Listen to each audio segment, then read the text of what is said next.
इस चीज पे काम करता है आपका कोर फंडामेंटल। यदि आप बात करोगे कि भाई मेरे को क्या करना है, तो कोर फंडामेंटल में आप जाओगे तो कभी भी आप देखोगे प्राइसिंग हुई, सिक्योरिटी हुई, बेसिक शेयर्ड एप्लीकेशंस हुई, और कैसे आपको रिस्पॉन्सिबिलिटी दी जाती है छोटी मोटी, आप उस पर काम करते हो। ठीक है, फिर दूसरी पार्ट आता है आपका, यदि अपन बात करें और थोड़ा सा सेकंड पार्ट में,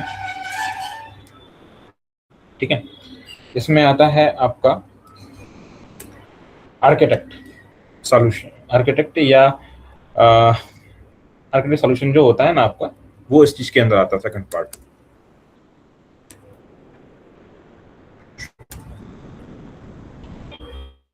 आर्किटेक्चर इसको है ना एक चीज बोलते हैं, क्या बोलते हैं, प्री सेल्स बोलते हैं। ठीक है, और इसको जे भी बोलते हैं, या जर्नलिस्ट।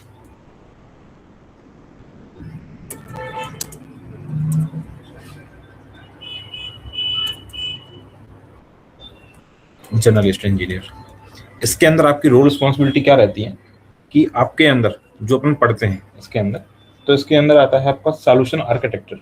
ठीक है, एक होता है सॉल्यूशन, इसका पार्ट होता है, उसको हम बोलते हैं कि आप कंपनी में जाओगे कि आप लोग क्या हो, तो आप बता सकते हो कि मैं सॉल्यूशन आर्किटेक्टर हूँ।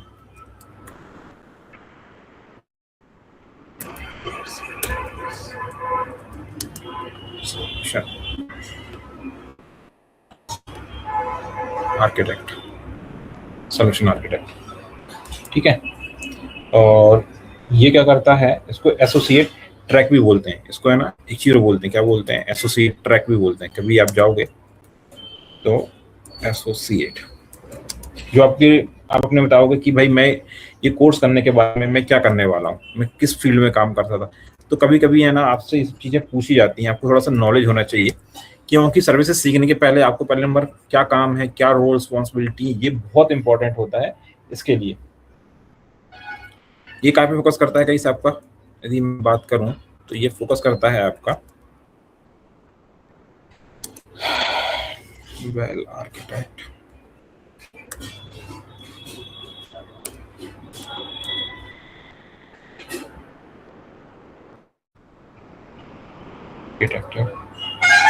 के अंदर करता है आर्किटेक्ट, लाइक जिस सर्विस होती है बीपीसी होता है आपका, फिर इसके बाद में आईएम में आता है आप लोग। ठीक है, इसके अंदर और भी सर्विस आती हैं, जैसे कि कंप्यूटर के अंदर आते हैं, या फिर उसको बोल सकते हैं स्टोरेज के अंदर भी आप बोल सकते हैं स्टोरेज। ठीक है, या फिर आप बोल सकते हो जो डेटाबेस के अंदर सर्विस आती हैं कि कैसे डिजाइन करना है, वो सब चीज़ें आएंगी, डेटाबेस पैटर्न। ठीक है, कि कौन सा आप लोग लोगे सर्विस। ठीक है, ये आपका मिशन आर्किटेक्ट होगा। फिर अपन और बात करें थोड़ा सा डेबूस पे चलते हैं, तो डेबूस पे आपका यदि अपन चलते हैं आगे, तो ये आपका पार्ट रहेगा आपका ऐसा है, थर्ड नंबर पे। एक सेकेंड,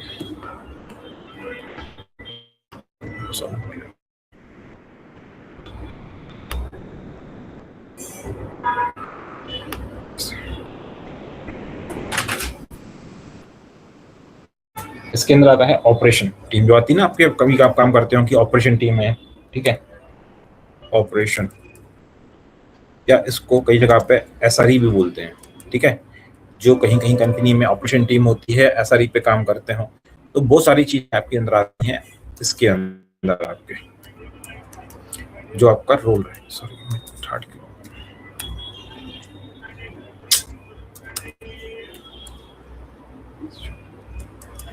ठीक है, तो इसके अंदर आपके कौन से आते हैं, आपके सिर्फ ऑप्स आता है आपका, इसी में आपके आते हैं एडमिनिस्ट्रेटिव की फील्ड आती है, एडमिनिस्ट्रेटर,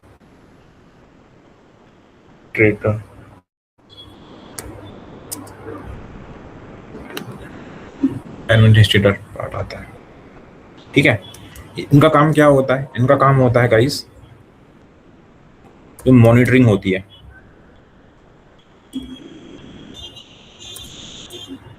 मॉनिटरिंग, जो क्लाउड में कभी आपके लिए आप देखोगे ना, मॉनिटरिंग पार्ट आ गया आपका। आपका इंसिडेंट रिक्वेस्ट आती है आपके पास, इंसिडेंट रिस्पॉन्स बोल सकते हो आप, ठीक है। रिस्पॉन्स स्पेलिंग इतनी गलती क्यों लिख रहा हूँ मैं यार, ठीक है, एनीवे।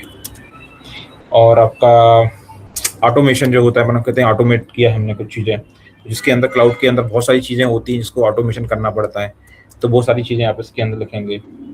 और सिस्टम मैनेजमेंट भी आपका अंदर इसके अंदर आता है।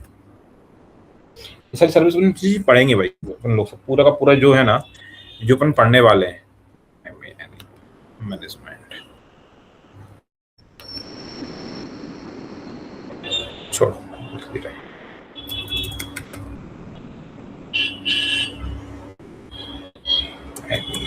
मैनेजमेंट,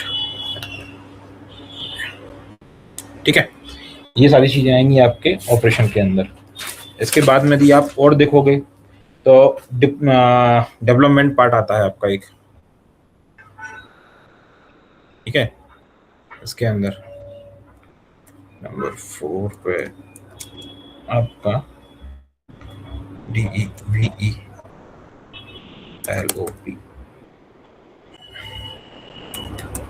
डेवलपमेंट पार्ट आएगा, ठीक है। डेवलपमेंट पार्ट में आपका कौन सा आएगा गाइस, आपका आएगा कि ये क्या करता है, बिल्डिंग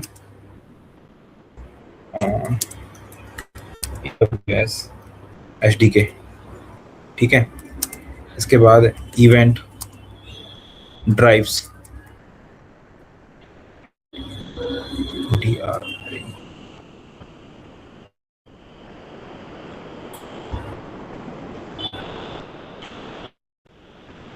ड्राइव्स,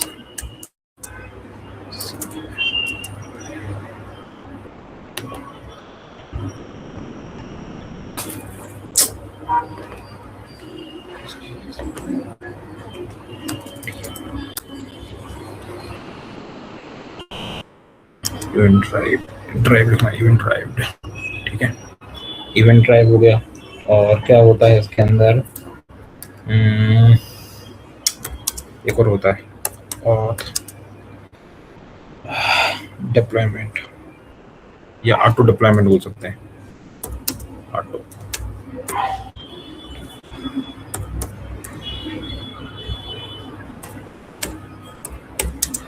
डिप्लॉयमेंट ये आती है। फिर इसके बाद में अपना और चलते हैं तो और क्या काम रहता है इसके अंदर। इसके अंदर 5वें नंबर पे मैं डाल दूं तो सिक्योरिटी एक पार्ट रहता है कंपनी के अंदर। सिक्योरिटी इसके अंदर कौन कौन सी चीजें आती हैं, ये फोकस करता है IAM पे, फोकस करता है, ठीक है। IAM डिजाइन, इसके बाद सिक्योरिटी पर बात कर रहे हैं तो सिक्योरिटी स्पेशलिस्ट ट्रैक होते हैं, ठीक है। इसके अंदर IAM आता है, IAM की डिजाइन करनी पड़ती है, हम कैसे डिजाइन करें, किसको एक्सेस देना है, किसको नहीं देना है, ठीक है। और क्या रहता है, डिटेक्ट,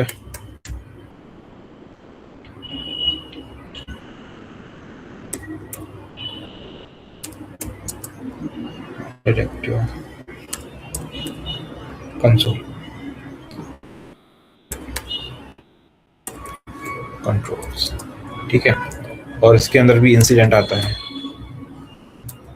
इंसिडेंट,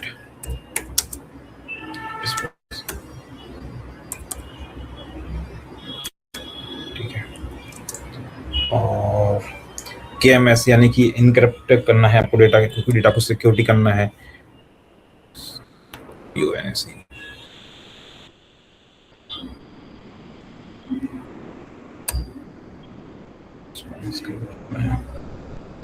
इनक्रिप्शन,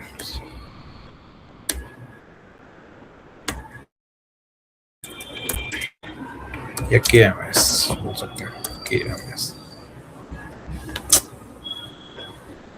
ये क्या होते हैं गाइस, ये KMS वगैरह, कि जैसे कि डेटा को, जो कि आपने देखा हो कि डेटा जिप में जाता है या फिर कोई ट्रांसफर कर रहे हो एक जगह से दूसरी जगह, वो डेटा है ना इनक्रप्ट नहीं होता, इनक्रप्ट कैसे करके डेटा रखें, ये सिक्योरिटी पार्ट में जाएगा आपका गाइस। और क्या बचा है आपका इसके बाद में, क्लाउड फाउंडेशन आर्किटेक्ट बता दिया, सिक्योरिटी बता दिया, डिप्लॉयमेंट बता दिया। हाँ, एक और बचा है, that is a networking.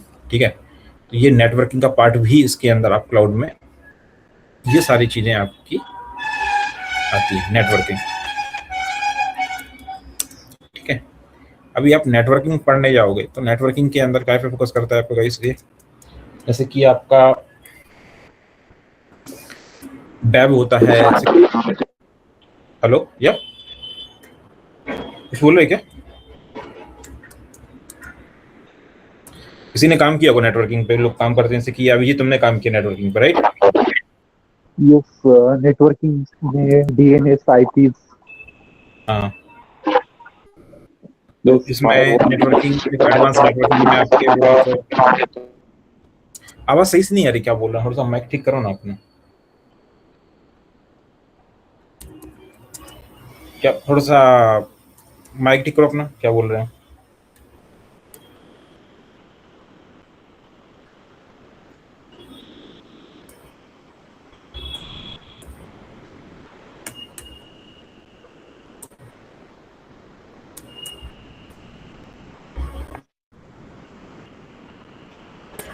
Connectivity हो गई आपके, इसके अंदर कौन कौन से आएंगे, आपका बीपीसी वाला पार्ट जो होता है नेटवर्किंग में होता है, इसका सब नेट भी आता है आपका। ठीक है, आपका राउट टेबल आता है आपका। ठीक है, सर्विसेज के अंदर राउट टेबल और भी चीज़ें आती हैं। ठीक है, तो ये सब चीज़ें हैं ना, राउटिंग टेबल अपने पढ़े होंगे, राउटिंग वगैरह जो भी काम करते हैं, तो ये सब चीज़ें हैं ना काय पे होती हैं, लार्जेस्ट, और डीएनएस सर्विस होती है आपकी। ठीक है, ये सारी सर्विसेज जो होती है ना, मेनली हम लोग इन पे काम करने वाले हैं। जो हमारा जो इतना फंडामेंटल है, जो इस AWS की ट्रेनिंग में हम मोस्ट ऑफ द सर्विसेज इसमें कवर करेंगे अपन। ठीक है, इसमें बहुत सारी 1000+ सर्विस है, बट जो जो इम्पोर्टेंट सर्विसेज हैं, तो कंपनी के अंदर आप जाओगे कि आप बोलोगे कि मैं किस चीज़ पे काम करता हूँ, तो अपन के पास 1000 सर्विस होंगी, तो लेकिन आप जिस फील्ड में आपको लगता है कि मैं स्ट्रांग हूँ कभी भी, तो वहां पे आप है ना अपने आप को बोल सकते हो कि भाई मैं इस चीज पे स्ट्रांग हूँ और मैं इन सब चीजों पे काम करता हूँ। तो आपके लिए कभी नेटवर्किंग के लिए आए तो आप नेटवर्किंग के लिए भी अप्लाई कर सकते हो। के लिए काम करने जाओगे तो IIM के अंदर कैसे आपको सिक्योरिटी डिजाइन करना है वो पार्ट मिलता है। ऑपरेशन में जाओगे कि कोई भी बहुत सारे ऑपरेशन मिलते हैं, जैसे कि API कॉल होंगे आपके, या फिर और भी सारी चीज सर्विसेज होंगी, कैसे इंस्टेंस को चालू करना है, बंद करना है, ऑटोमेशन करना है, आपके सर्वर का डिप्लॉयमेंट करना है, सारी चीजें SRE के अंदर करते हैं आप लोग। ठीक है, तो ये सारी सब कंपनी, सब चीजें, इतनी सारी चीजें हैं, हम इन सब के बारे में पूरा पढ़ने वाले हैं। ठीक है, तो ये अपना ट्रेनिंग का पार्ट है, मतलब इस एक्चुअल में अपन पढ़ने वाले हैं आर्किटेक्ट सॉल्यूशन, बट इसके अलावा भी मैं बाकी चीजें आपको कवर करवाता हूँ, is not part of the limited, ताकि आप भी, यानी कि आपके पास क्लाउड के अंदर इतनी सारी पोजिशंस आती हैं किसी भी कंपनी में। ठीक है, तो इसकी जर्नी हमारी 3 to 4 मंथ्स रहेगी। ठीक है, इस 4 मंथ्स में हम लोगों ने लगभग ये सारी चीजें कवर करेंगे 1 by 1। ठीक है, तो ये अपना एक वर्क रहेगा। इसमें अंदर हमने कल, जैसे कि कल एक 3 टायर आर्किटेक्ट प्रोडक्ट हमने बता रहे थे आपको, सिमिलरली हम आज थोड़ा सा बनाते हैं, थोड़ा सा और एडवांस बनाते हैं इसको, कि कंपनी, इसका फोटो लेना है तो फोटो ले लो इस पहले नंबर आप लोग, तो मैं आपको थोड़ा सा कुछ चीजें बताता हूँ कि कंपनी के अंदर अपन जो काम करेंगे, यदि आपने बोला कि आपने आर्किटेक्ट सॉल्यूशन पे काम किया है या फिर जो भी है, तो कैसे काम किए, क्या बनाए, कैसे नहीं बनाए, तो इतना हम सब कुछ पढ़ने वाले हैं, तो अपन उस सब चीज़ों के बारे में पूरा का पूरा नॉलेज लेंगे। फोटो ले ली गाइस इसकी? Yes sir. ओके, अब चलो अपन एक डायग्राम बनाते हैं। ठीक है, तो थोड़ा सा किसी का वॉइस कोई बोलना चाह रहा है, बट उसका वॉइस मुझे समझ में नहीं आ रहा है गाइस, तो थोड़ा सा अपना वॉइस ठीक करो जो भी है। तो ये मान के चलो अपना ये क्या है, BPC है। ठीक है, ये क्या है अपना BPC, इसका मैं बिफोर अपन इसका प्रैक्टिस करेंगे, पहले फंडामेंटल समझो आप। ये क्या है अपना, एक BPC है, जिसके अंदर क्या होता है, ये BPC जो रहता है, ये एक मिनट,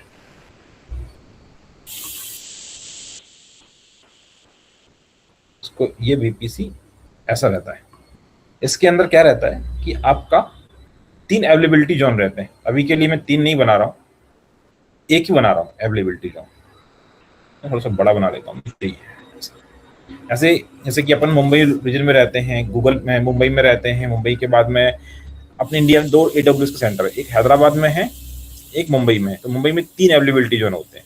अवेलेबिलिटी जोन ये कुछ नहीं होते, ये आपके एक डेटा सेंटर होते हैं। मैं आपकी इनकी डेफिनेशन भी मैंने लिखी हुई है मेरे पास में, तो मैं आपको पूरा का पूरा डेफिनेशन आपको ये डॉक्यूमेंट शेयर कर दूंगा, बट आपको चाहिए है तो मैं आपको पूरा समझाऊंगा। ये सारी एप्लीकेशन है।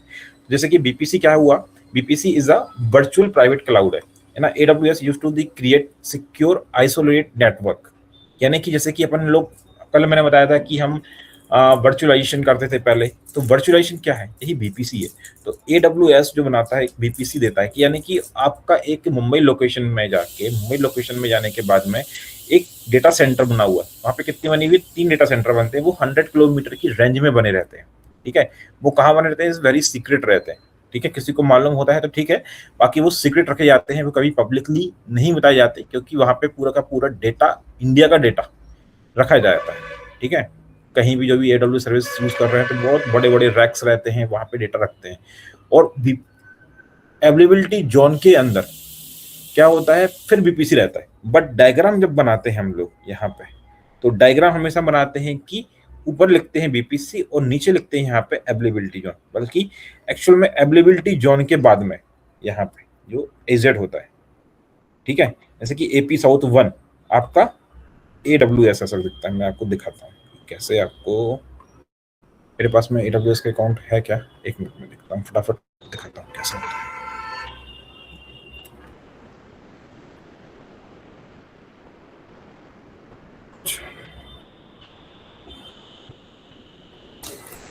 अभी आप देखोगे कि ये, जैसे कि यहाँ पे आप देखोगे ये वाले, तो ये नॉर्थ वर्जीनिया, ओहाम, ये सारी क्या है, मुंबई लोकेशन, ये सारी क्या है, अवेलेबिलिटी जोन है।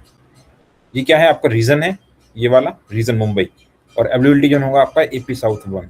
यहाँ पे जो फ्री है, हमको सिर्फ फ्री टायर वाले मिलते हैं। ऐसे 17 region are not enable in this account, यानी कि इतने और रीजन्स हैं, बाकी उनकी पेमेंट लगता है हमको। ठीक है, तो इसके लिए जब अपन पेड सर्विस लाएंगे तब आपके लिए आपको वो सारे रीजन्स दिखना शुरू हो जाते हैं। तो ये आपकी क्या होगा, नॉर्थ वर्जीनिया ये रीजन है, और US ईस्ट 1 क्या है, आपका रीजन है।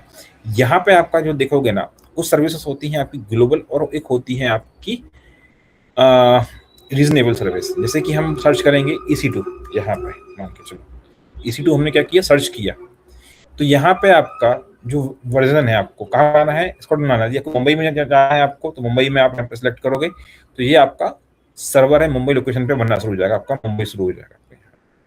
ठीक है, एशिया स्पेसिफिक मुंबई। आप यदि मान के चलो यहाँ पे IAM सर्विस सर्च करोगे, IAM,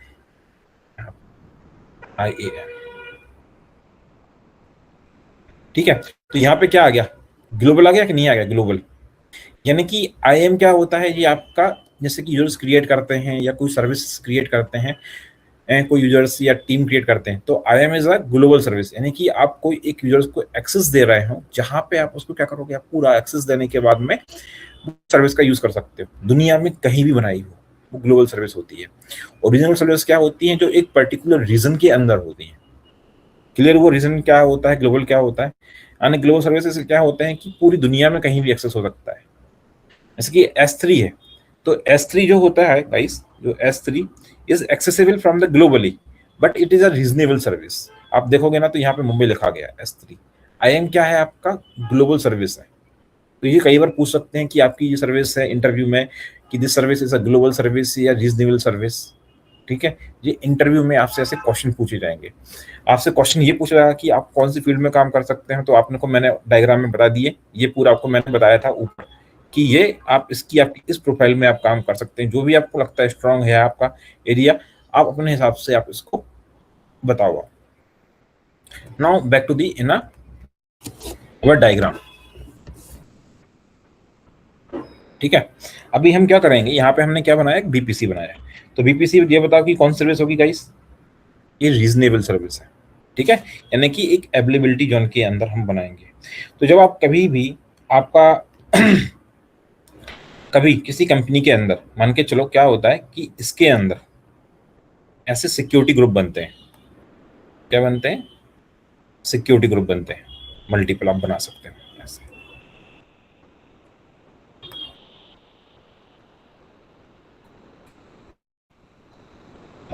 डायग्राम बड़ा करूँ क्या मैं? थोड़ा सा बड़ा कर लेता हूँ।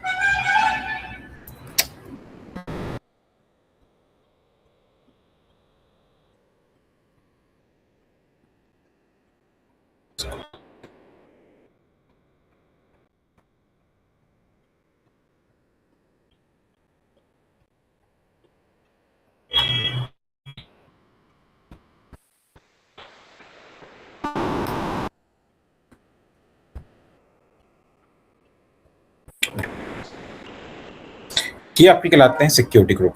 ये जो बॉक्स दिख रहा है ना, इसको मैं नाम दे दूं, ये क्या है आपके सिक्योरिटी ग्रुप, ये वाले, ठीक है। इनको अपन ऐसे डिफाइन करो, ऐसे। ये आपका होगा सिक्योरिटी ग्रुप, ठीक है। इसके अंदर हम क्या करते हैं, अपने EC2 इंस्टेंस लॉन्च करते हैं। क्या कर सकते हैं? EC2 instance. इसका इमेज ऐसे होता है, कॉपी इमेज किया, और यहां पे मैंने क्या किया, एक EC2 इंस्टेंस लॉन्च किया। ये समझ लो आपका, ये क्या हो गया आपका वेब सर्वर। जब भी कभी भी आप है ना एप्लीकेशन डाउन करते हैं, कल मैंने आपको बताया था, ये क्या है आपका वेब सर्वर। जहां पे आप जैसे कि आप क्या करते हो कि यहाँ पे मैंने इस पूरे फ्रेम को क्या मैं नीचे करूँ क्या? सर को मैं इसको नीचे ले लेता हूँ।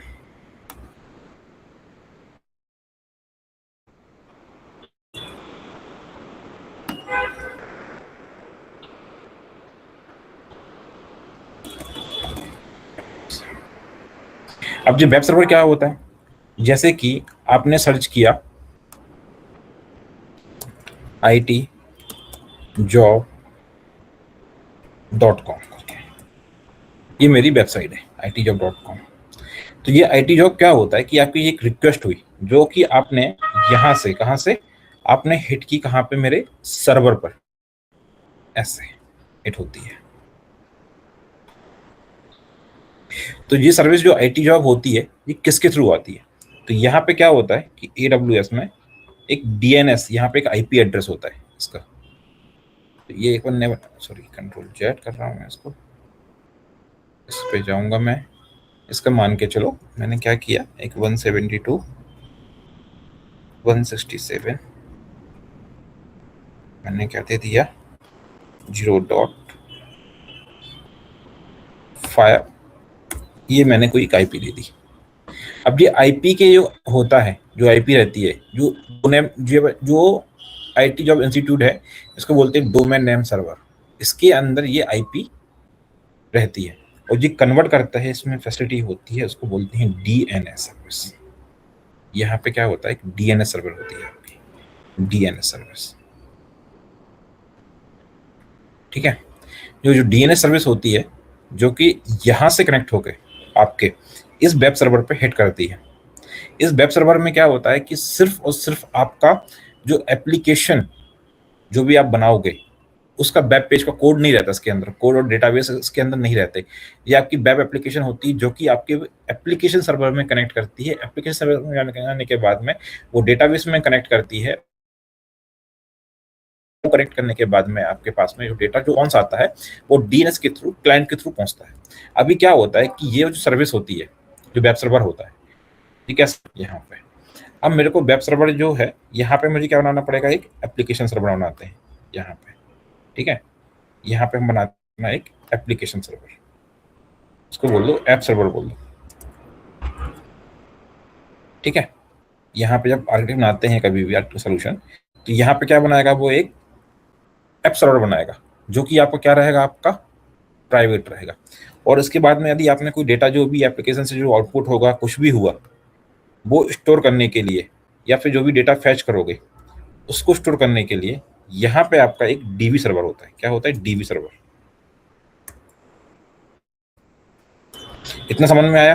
तो आपकी जो रिक्वेस्ट होती है, ये वेब सर्वर जाती है आपके ऐप सर्वर पे, और ऐप सर्वर से आपकी रिक्वेस्ट पहुंचती है आपके DB सर्वर पे। ये नॉर्मल स्ट्रक्चर होता है। बट आप मान के चलो कि अभी आपके पास में जो वेब सर्वर है, उसकी कैपेसिटी कितनी है? 100 मतलब 1000 रिक्वेस्ट आएंगी, वो एक बार में कर सकता है।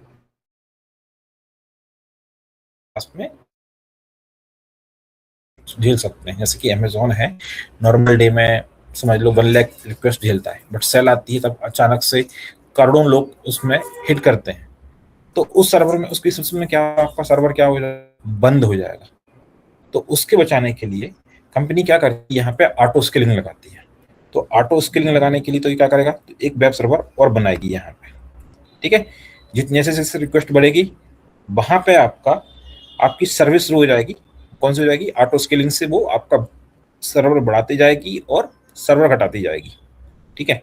तो ऑटो स्केलिंग के लिए फिर हमने क्या किया, यहाँ पे भी एक सर्विस बना दी, जिसको हमने बोल दिया ऑटो स्केलिंग, यानी कि आप क्या क्या लर्न करने वाले हो, ऑटो स्केलिंग। अब मैं थोड़ा सा यहाँ पे कुछ कुछ लिखता जाता हूँ ताकि आप लोग के लिए समझ में आए कि हमको क्या क्या पढ़ना है। तो हमने पहली सर्विस क्या पढ़ी थी गाइस, हमने पढ़ा कि हमको चाहिए क्या, एक बीपीसी, पहली सर्विस। दूसरी सर्विस हमने क्या पढ़ी थी, अवेलेबिलिटी जोन समझना पड़ेगा। तीसरी सर्विस हम यदि पढ़ेंगे तो सिक्योरिटी ग्रुप पढ़े, अभी हमको पढ़ना पड़ेगी आपको, ठीक है, ठीक है। सिक्योरिटी पढ़ने के बाद में हमने क्या पढ़ा, यहाँ पे हमको EC2 भी आपको नॉलेज होना चाहिए, EC2 सर्विस का। सिक्योरिटी ग्रुप के अंदर हमने बनाया, क्या बनाया, EC2 बनाया। अब EC2 के अंदर के बनाने के बाद में मैंने क्या किया कि हमें बार बार सर्विस बढ़ानी हटानी पड़ रही है, तो उसके लिए मुझे क्या सीखना पड़ेगा, ऑटो स्केलिंग भी समझना पड़ेगा, ठीक है। ये ऑटो स्केलिंग हो गया मेरा। अब ये ऑटो स्केलिंग करने के बाद में अब ये बताओ कि ये ट्रैफिक जो आएगा आपका यहाँ पे, ठीक है, ये ट्रैफिक यहाँ पे आया, तो ये रिक्वेस्ट जो है मेरी इस सर्वर पे जाए कि इस सर्वर पे जाए, यहाँ जाए कि यहाँ जाए, कौन सा फ्री है कौन सा फ्री नहीं है, यानी कि यदि आप सारी रिक्वेस्ट इसी पे हिट हो रही हैं तो ये वाला सर्वर आइडियल बैठा है या इस पे भेजे, तो ये चीज मैनेज कैसे हो, तो इसके ऊपर क्या लगता है, एक लगता है लोड बैलेंसर। क्या लगता है, लोड बैलेंसर। यहाँ पे एक मिनट मैं इसको स्किप करता हूँ, थोड़ा सा मैं इसको नीचे लेके आता हूँ, यहाँ पे ऐसा थोड़ा सा बड़ा कर लूँ और थोड़ा सा छोटा कर, ठीक है। समझ में आ रहा है गाइस, यहाँ पे मैंने क्या लगा दिया, एक लोड बैलेंसर लगा दिया,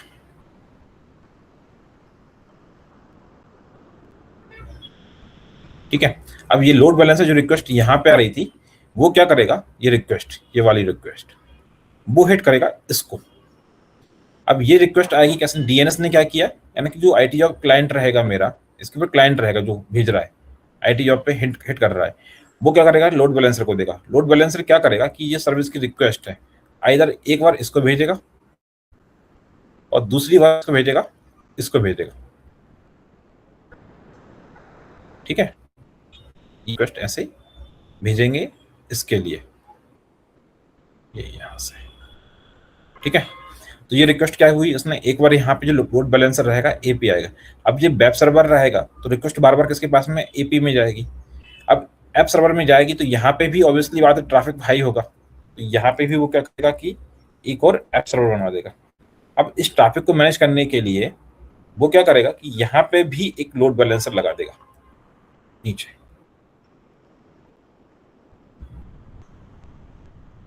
ये रिक्वेस्ट कहाँ पहुंचेगी, आपके इसके पास पहुंचेगी, इसको थोड़ा सा नीचे करूँ क्या,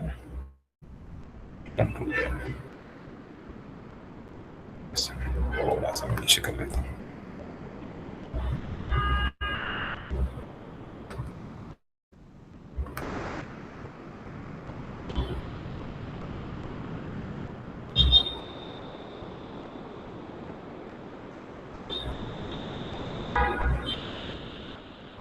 जगह बहुत लगेगी अभी, इसके लिए मैं थोड़ा छोटा छोटा सा कर दे रहा हूँ। आपको दिख रहा है ना गाइस, क्यों गाइस दिख रहा है आप लोग को, सब लोग को? Yes sir. तो ये लोड बैलेंसर क्या करेगा, यहाँ पे भी आपकी रिक्वेस्ट जाएगी और यहाँ से एक रिक्वेस्ट आपकी यहाँ जाएगी। अब ये रिक्वेस्ट एक बार जो रहेगी यहाँ पे ये म्यूट करना है, आवाज सुन रही है, इसके यहाँ से आवाज आ रही है, म्यूट कर लो थोड़ा सा। अब ये आपका लोड बैलेंसर है। अब ये ऐप सर्वर कहाँ जाएगा? डीबी सर्वर पे। अब डीबी सर्वर पे यदि मैं बोलूं यहाँ पे मुझे कुछ राइट करना है, राइट करना है, राइट द डेटा, ठीक है, तो मैं इसके अंदर जाऊंगा, ये वाला विद द एसक्यूएल पार्ट में जाऊंगा, ठीक है, जब मैं राइट द डेटा करने जा रहा हूं। और ये क्या है? अपना एसक्यूएल है, एसक्यूएल है, इसको थोड़ा सा नीचे खींच लो, ठीक है, ये अपना एसक्यूएल हो गया। बट मेरे को हर बार क्या होगी? रिक्वेस्ट अकेले डेटा राइट करने की तो नहीं मिलेगी, क्या मिलेगी? नहीं मिलेगी। तो इस चीज को बचाने के लिए हमने क्या किया, एक डीवी कैश करके एप्लीकेशन है। कौन सी? DV cash. यहां पे मैंने एक एप्लीकेशन बना दी, इसका कैशे बना दिया, डीवी कैशे।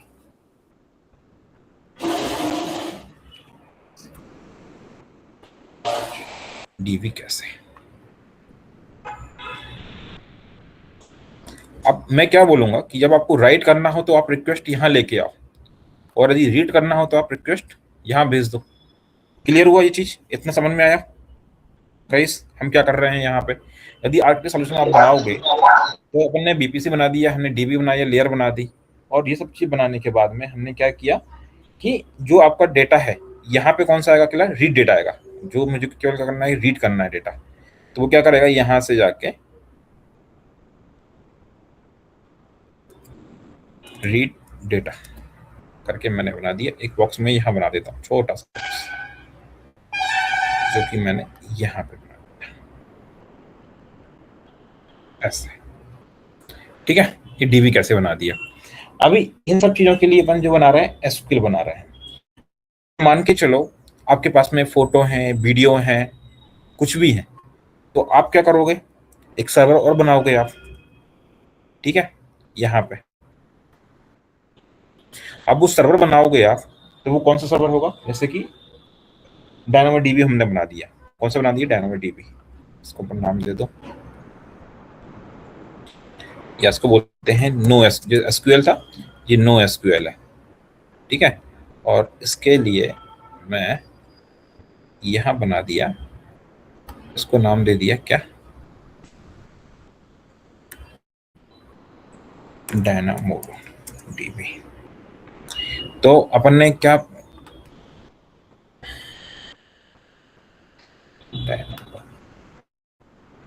डायनामोडीबी है, ऐसी नाम है, ठीक है। तो अब आपको क्या कौन सी एप्लीकेशन सीखनी पड़ेगी? देखो अब इसके बाद में आपने डायनामोडीबी किया कि नो एसक्यूएल आया, तो आप एसक्यूएल सर्विस आएगी, तो वो आपकी कहाँ जाएगी? यदि मान के चलो यहाँ से है तो यहाँ पे जाए आपकी डायनामोडीबी पे। और थोड़ा सा नीचे कर देता हूँ ताकि आपको समझ में आए। इतना क्लियर गाइस? अपन क्या कर रहे हैं, यानी कि अपन जो हाई लेवल बना रहे हैं स्ट्रक्चर, तो यहाँ पे आपने क्या किया? डीएनएस बना दिया, डीएनएस के बाद आपने लोड बैलेंसर बना दिया जो कि आपकी वेब एप्लीकेशंस देख रहे हैं। फिर यहाँ पे आपने एक लोड बैलेंसर लगा दिया जो कि ऐप में जाके आपको ट्रैफिक मैनेज करेंगे। और फिर डीबी में भी आपने क्या किया? जो एसक्यूएल वाले डेटा एसक्यूएल में जाए, नो एसक्यूएल वाला डेटा जो रहेगा वो नो एसक्यूएल में जाए। आपको सिर्फ रीड करना है तो डीबी कैश से निकाल के आप सीधे मेमोरी से निकाल के आप भेज दो और रिक्वेस्ट आपकी बहुत फास्ट चले, ठीक है। बट अभी क्या हुआ कि यहाँ पे तो आपने बना दिया आर्किटेक्चर यहाँ तक। अभी आपको क्या हुआ कि जो डीएनएस सर्वर पे आपको कोई आपकी कोई कंप्यूटर हुए या फिर कोई हैकर आया, उसने क्या किया? एक साथ 10,000 लाखों रिक्वेस्ट भेज दी।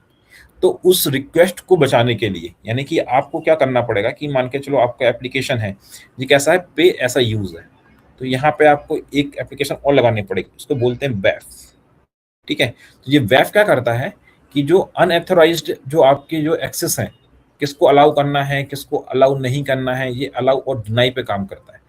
ऐसे आपको एक डिजाइन और लगानी पड़ेगी जो कि आपके सिक्योरिटी पर्पस के लिए बहुत कंपलसरी होती है,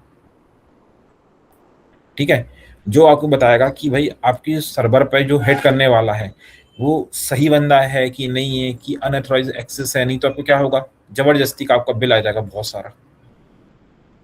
इन सब चीजों को बचने के लिए हम यहाँ पे क्या लगाते हैं? वैफ लगाते हैं। और इन सब, और यहाँ पे एक चीज और होती है कि जो डेटा होता है आपने जो रखा हुआ है यहाँ पे बैफ लगाया, बैफ लगाने के बाद में तो आपको सर्विस ये भी सीखनी पड़ेगी। अब लोड बैलेंसर लगा दिया, अब जो सर्वर बनाते हैं यहाँ पे बाय डिफॉल्ट एक क्या होता है, वॉल्यूम होता है, उसको क्या बोलते हैं, रूट वॉल्यूम बोलते हैं। और रूट वॉल्यूम को होने के बाद में आपको कई बार क्या होता है कि आपको कुछ ऐसा डेटा चाहिए रहता है, ठीक है, जो कि आप डिलीटिंग करना चाहते हो। जैसे कि मान के चलो आपका जो इंस्टेंस है,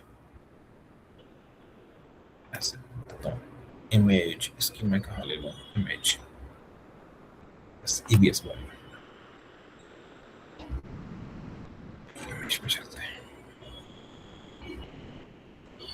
छोटा सा ये क्या होता है, डेटा वॉल्यूम होता है, ऐसा डेटा वॉल्यूम जो कि आपके किसी भी इंस्टेंस के साथ में ऐड होता है।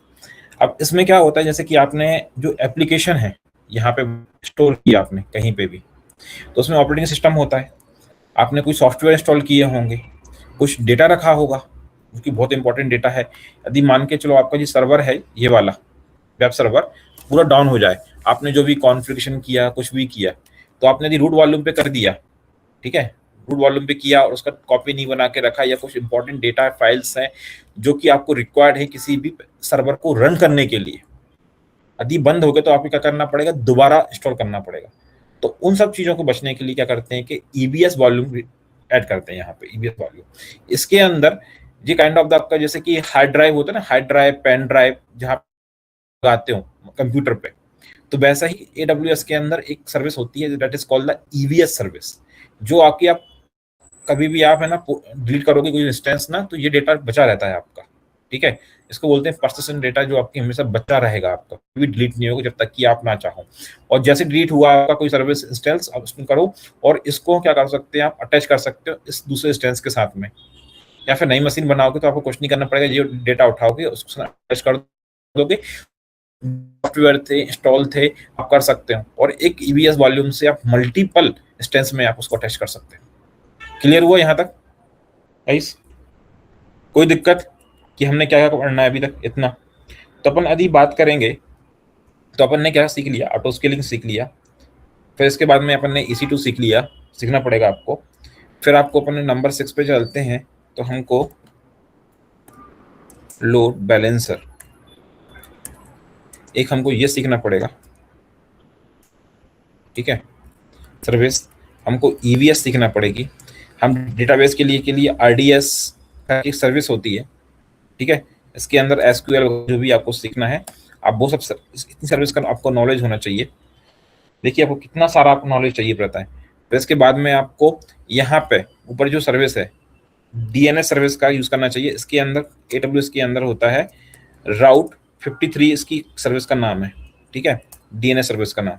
इसके बाद सिक्योरिटी के लिए अपन ने WF समझा, ठीक है, ये आपको सीखना पड़ेगा, ठीक है। सिक्योरिटी ग्रुप है, ये भी आपका एक सिक्योरिटी ग्रुप भी आपका, ये सॉरी यहाँ सिक्योरिटी ग्रुप नहीं, ये आपका है सबनेट, ठीक है, सबनेट। और इसके अंदर आपका लगता है 11वें नंबर पे मैं डाल देता हूँ सिक्योरिटी ग्रुप, ये ऐसा रहेगा। ये क्या है आपका, सॉरी ये मैंने गलत लिख दिया था, ये क्या है आपका सबनेट। तो ये ऑटो स्केलिंग, तो आपको ये सर्विस धीमे धीमे धीमे करके ये इतनी सारी सर्विसेज आपको है ना जो सीखने ही पड़ेंगी आपको धीमे धीमे करके। लगातार आपको, आपकी कितनी सर्विस हो गई, 11 सर्विस हो गई अभी तक, जो कि हमें रिक्वायर्ड रहता है। लेकिन इतने में काम नहीं होता है आपका, जब आप काम कर यहाँ पे ऑटो स्केलिंग के बाद में RDS, या इसके बाद मैंने कौन सी छूट गई मेरे को 12वें नंबर पे, अपने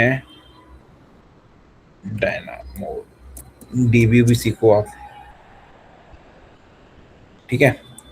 फिर इसके बाद में 13 नंबर पे क्या सीखना है, और कुछ रहेगा इसके हिसाब से, हाँ DB कैशे रहेगा, राइट। ये कैशे कैसे बनाएंगे हम,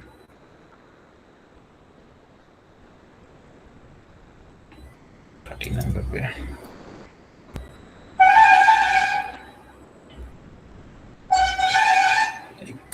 DB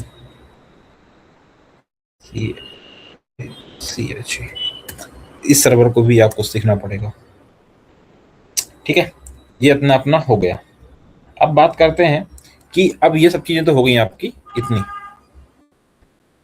ऑटो स्केलिंग लिख दिया अपन ने। फिर इसके बाद में आपको सिक्योरिटी चाहिए। क्या चाहिए? सिक्योरिटी, कि भाई किस यूजर्स के लिए एक्सेस है, किसके लिए नहीं है। तो इसके लिए क्या करना पड़ेगा आपको? IAM सर्विस सीखनी पड़ेगी। जो कि IAM सर्विस क्या करती है आपका? ये सर्विस करती है आपकी कि कौन कौन से यूजर्स के एक्सेस रहेगा, क्या अथॉरिटी रहेगी। तो आपको ये चीज भी सीखनी पड़ेगी गाइस। सर्विस का आपको अच्छा खासा नॉलेज होना चाहिए IAM का।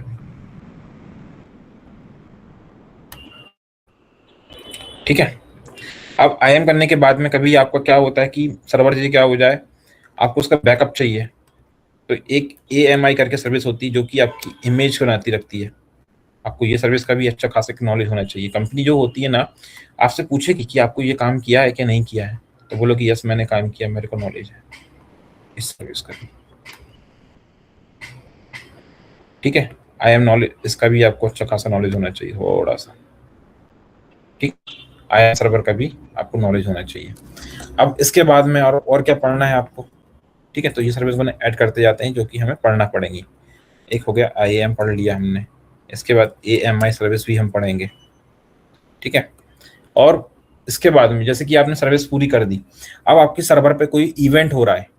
ठीक है, जैसे किसी ने टर्मिनेट किया, डेटा अपलोड किया, कुछ भी बंद हुआ, नहीं हुआ, कोई भी ऐसी सर्विस होगी, आपने कोई मैसेज फॉरवर्ड किया, वो प्रॉपर्ली जाना चाहिए कि नहीं जाना चाहिए, तो उसके लिए कुछ नोटिफिकेशन सर्विस होती है। नोटिफिकेशन सर्विस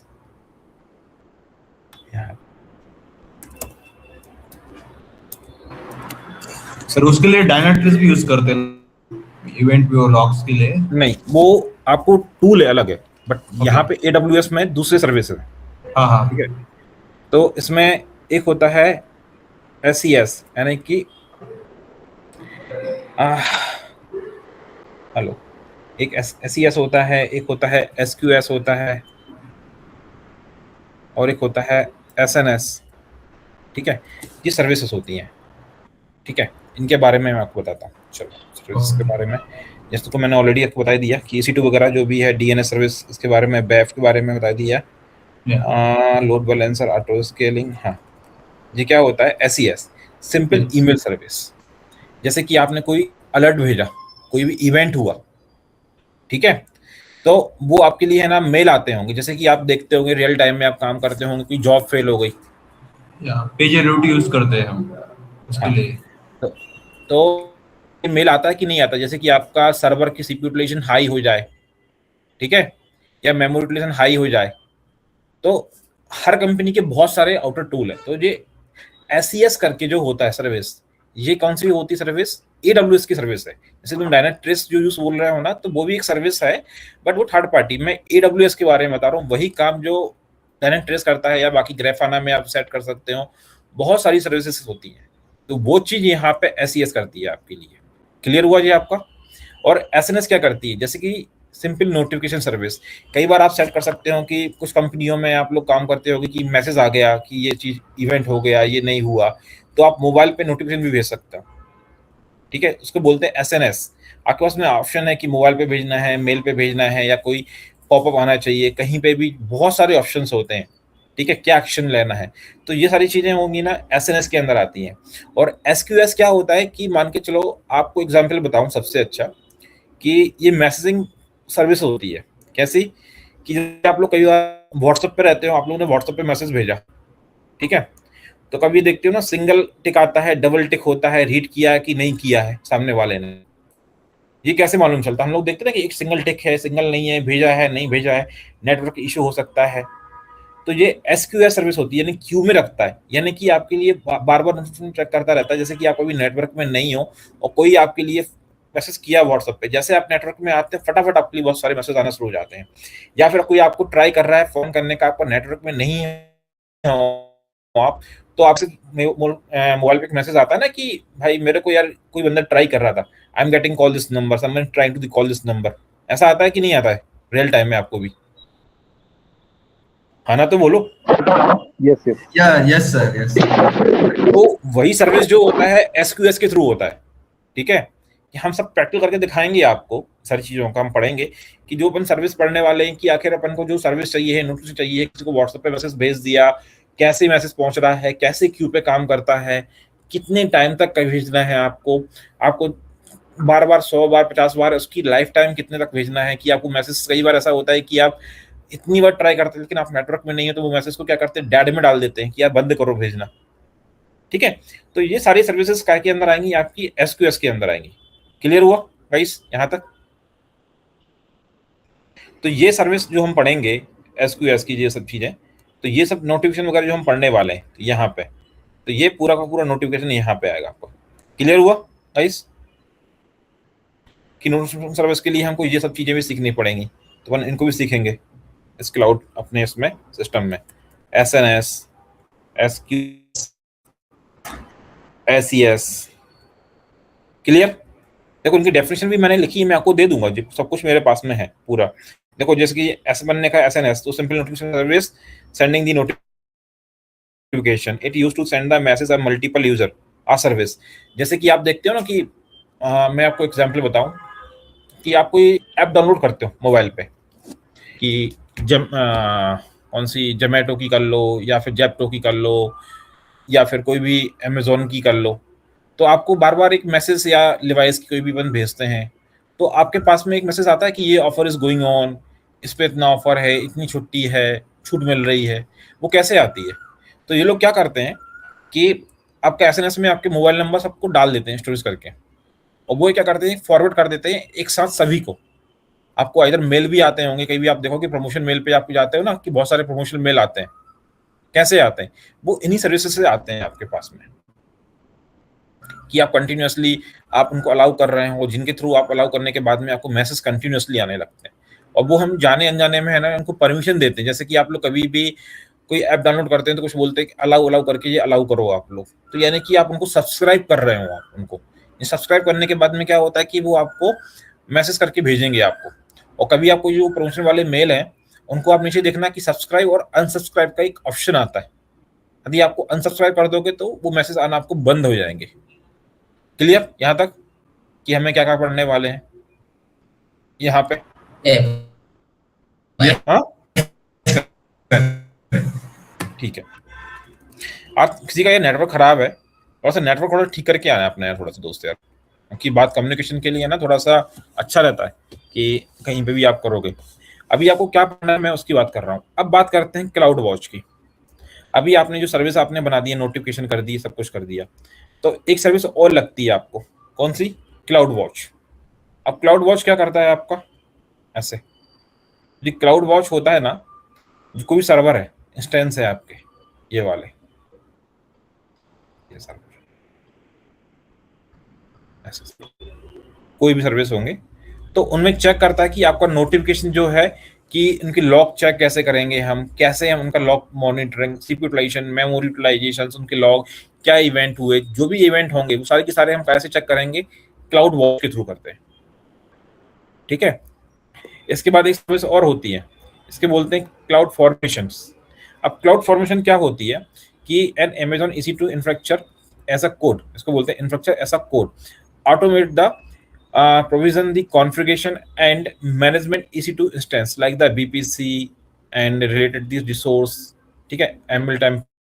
जैसे कि क्या होता है कि आप लोग है ना इस सर्वर को बनाओगे, तो ये मशीन में आप लोग ने कोई बटन क्लिक किया, AWS में आप क्लिक करोगे, तो उसके पीछे वर्क कैसे काम कर रहा है, कोई ना कोई तो कोड लिखा जाता है ना। तो इसके पीछे जैसे कि आपने बोला कि मैं सर्विस ये ऑन कर दो, ये बंद कर दो, ये ऑप्शन चालू करो, ये ऑप्शन बंद करो, तो ये सारे ऑप्शन के पीछे है ना बिहाइंड में AWS है ना एक कोड लिखता है JSON फॉर्मेट में या ML फॉर्मेट में। वो कोड जाके आपका है ना उस सर्विस को ऑन करता है। आप बोलते हैं कि GUI पे काम कर रहे हैं और CLI पे काम कर रहे हैं। तो CLI पे क्या लिखते हो आप लोग? कमांड लिख के आप बताते हो कि ये काम कर दो, ये काम कर दो, ये काम कर दो। अल्टीमेटली कंप्यूटर का समझता है कि बटन क्लिक से तो वो नहीं समझेगा, वो समझता है आपकी कोडिंग से, और वो कि 0-1 फॉर्मेट में आपने पढ़ा होगा, बेसिक फंडामेंटल है, मैं उसमें नहीं घुसूंगा कि वो कंप्यूटर कैसे काम करता है। तो वही काम जो प्रोग्रामिंग रीड होती है आपकी क्लाउड फॉर्मेशन पे, ये पूरा का पूरा मैनेज करेगा कौन सा BPC है, कहाँ से नेटवर्क आना है, कैसे आपका सिक्योर नेटवर्क है कि नहीं है। तो क्लाउड फॉर्मेशन का काम यही होता है। क्लियर यहाँ तक? Yes sir. Yes sir. Okay sir. मजा आ रहा है कि नहीं आ रहा? थोड़ा समझने की मतलब कि आप लोग इतना डीप घुसते जा रहे हो। Yes sir. तो अब तक हमने कौन सी सर्विस कर ली है? क्लाउड वॉच, फिर इसके बाद में क्लाउड फॉर्मेशन। सर्विस की बढ़ती जा रही है, देखो यहाँ पे। क्लाउड फॉर्मेशन के बाद में ये जैसे जो कोड है आपने जो लिखा हुआ है पूरा जो चल रहा है, आपने कोई कोड लिखा, आपने कोई एप्लीकेशन लिखी, एपीआई कॉल लिखा, कोई सर्विस को आपने ऑटोमेट किया, सारी चीजें कौन कर रहा है? क्लाउड फॉर्मेशन के थ्रू आप कर पाते हैं। इसके बाद में आपके पास में अदर सर्विस आती है जो कि डेवोस वालों के लिए, जो कि प्रोफेशनल वालों के लिए काम में आती हैं। जैसे कि डिप्लॉयमेंट कोई करने जा रहा है, ठीक है, डेवलपमेंट करते हैं ना लोग, डेवलपमेंट पे काम करते हैं, तो उसके लिए क्या होता है? क्या एक होता है कोड कमिट, बता रहा हूँ सबके लिए डेफिनेशन, नाम लिख लो एप्लीकेशन का। Code commit, code build,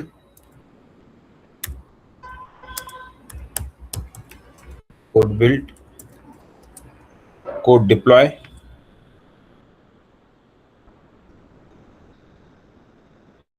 RDE deploy, ठीक है। और एक होता है कोड पाइपलाइन।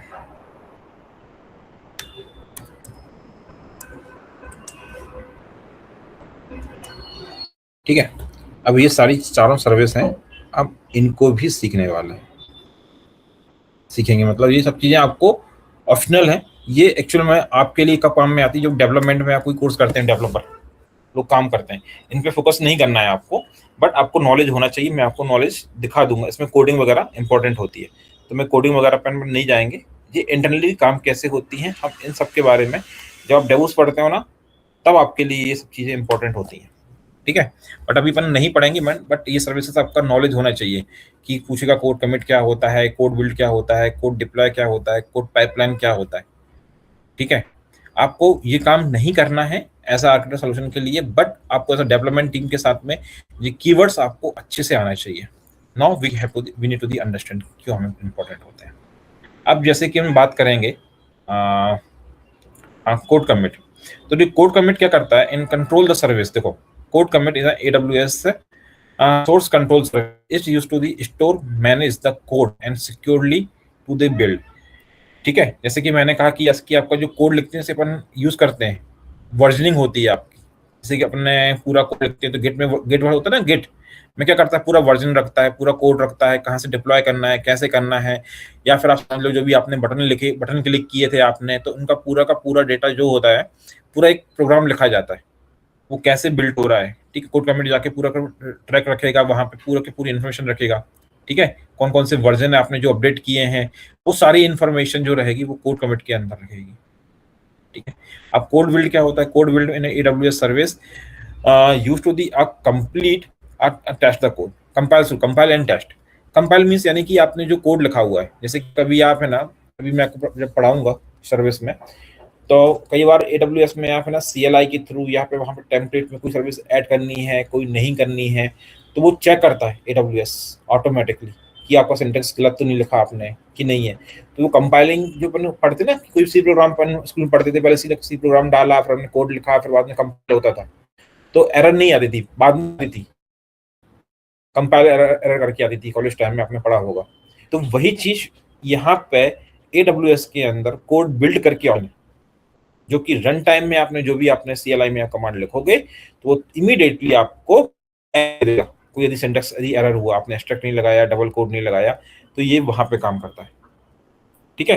ये कहाँ पे होता है? Compile the code, run the test, कोई क्रिएट डिप्लॉयमेंट पैकेज कर रहे हो, तो ये सब चीजें जो डेवलपर होते हैं ना, डेवलपमेंट वाला पार्ट होता है AWS के अंदर, तो ये लोग पूरा काम करते हैं इस चीज पे काम। आप जब AWS क्लाउड पे लिखोगे। अब आते हैं कोड डिप्लॉय। अब कोड डिप्लॉय सर्विस क्या करती है? It used to the automatically deploy the application. आपने क्लिक किया, ऑटोमेटिकली जाके जैसे कि कंटिन्यूअसली इंटीग्रेशन, कंटिन्यूअसली डिप्लॉयमेंट आप पढ़ते हो ना, टेस्टिंग होती है कि आपने जो भी कोड लिखा वो इंटीग्रेशन भी हो जाए, डिप्लॉयमेंट हो जाए, टेस्टिंग हो जाए, तो यहाँ पे कोड डिप्लॉय काम करती है आपकी। ऐसी कोड पाइपलाइन होती है, तो यहाँ पे भी वही चीज़ होती है, continuously integration, continuously deployment, automatically with the test, पूरा का पूरा काम जो होता है वो इन सब चीज़ों के अंदर आपकी इन चारों एप्लीकेशन के थ्रू आपका ये पूरा मेंटेन होता है। जो लोग पढ़ते हैं डेवऑप्स के लिए इंजीनियर, तो ये डेवऑप्स AWS प्लस क्लाउड पढ़ते हैं, AWS प्लस डेवऑप्स, तो ये वहां पे ये आपके लिए काम आती है एडवांस लेवल पे, प्रोफेशनल के लिए। क्लियर यहां तक? किसी को कोई दिक्कत? Yes sir. और सर, और डिप्लॉयमेंट के लिए लाइक मतलब AWS की स्पेशल सर्विस रहती है या जस्ट लाइक अर्बन कोड ऐसा कुछ उसका थर्ड पार्टी एप्लीकेशन रहता है? क्या समझ नहीं आया? डिप्लॉयमेंट की? हाँ, डिप्लॉय जब आप करते हो तो वहीं पे लगता है ना पूरा, जैसे कि आप कभी आप काम करने जाओगे ना, जैसे कि अपने क्लाउड एप्लीकेशन पे आप डिप्लॉयमेंट करते हो, तो वहां पे आपको सब चीजें लगती है।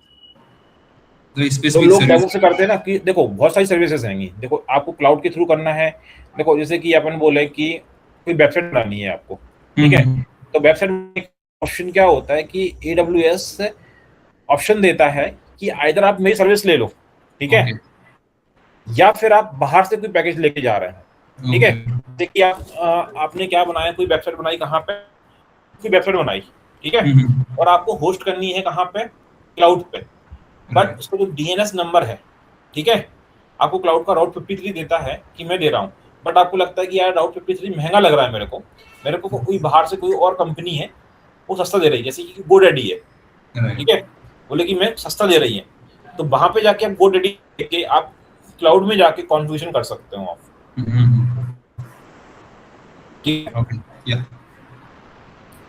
और इसके बाद मेरा क्या रह गया अभी आपके लिए बताने के लिए, इसमें कोई छूट तो नहीं कि मेरी एप्लीकेशन में चेक कर लो और बताने के लिए। हाँ, KMS। अब ये KMS क्या होता है गाइस? एक KMS सर्विस भी आपकी बहुत इंपॉर्टेंट होती है सर्विस यहाँ पे, जो कि हमें चाहिए रहती है। ये होती है की मैनेजमेंट सर्विस।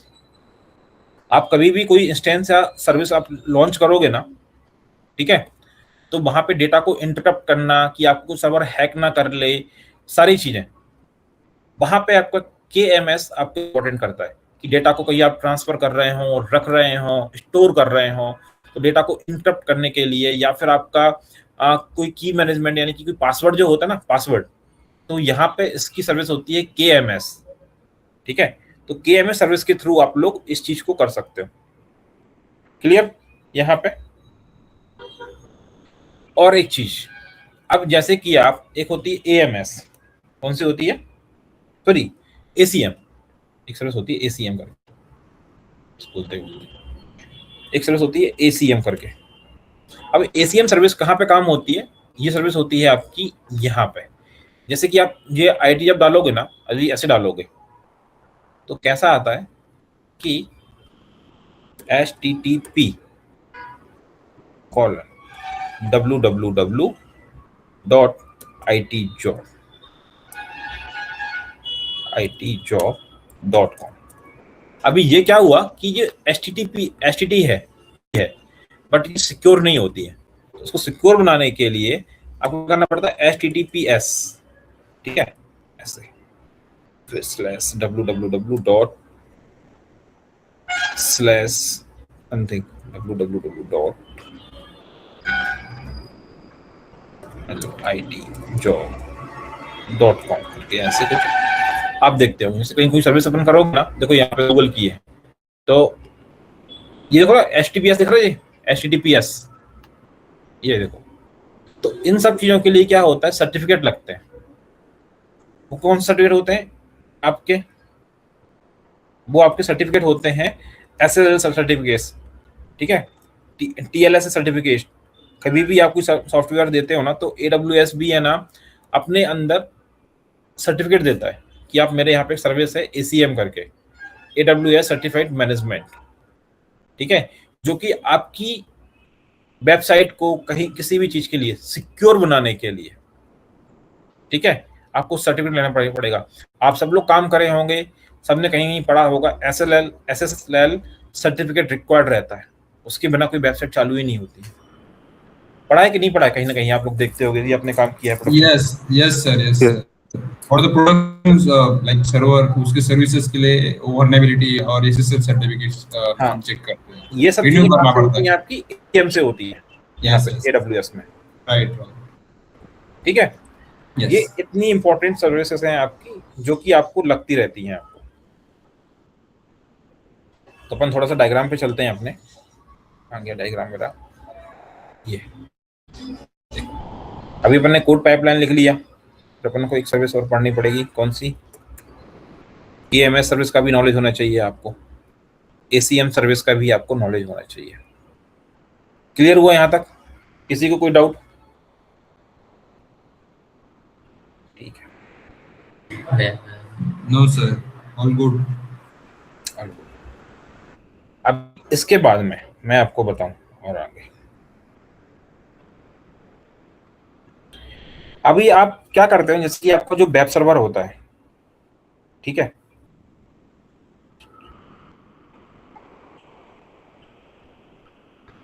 जो वेब सर्वर है यहां से आप लॉन्च करते होंगे, थोड़ा सा और थोड़ा सा बड़ा बनाते हैं अब यहाँ पे। एक काम करता हूं, 1 सेकंड।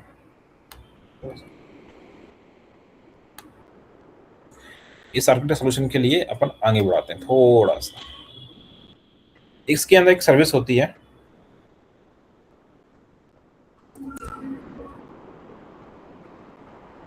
Click,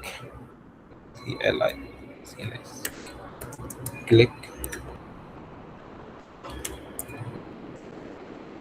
service.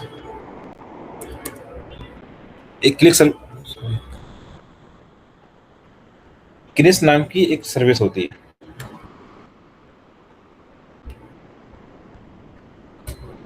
उसको मैं छोटा कर दूं। अभी ये क्या होती है क्लिक कनेक्शन? लिखिए क्या?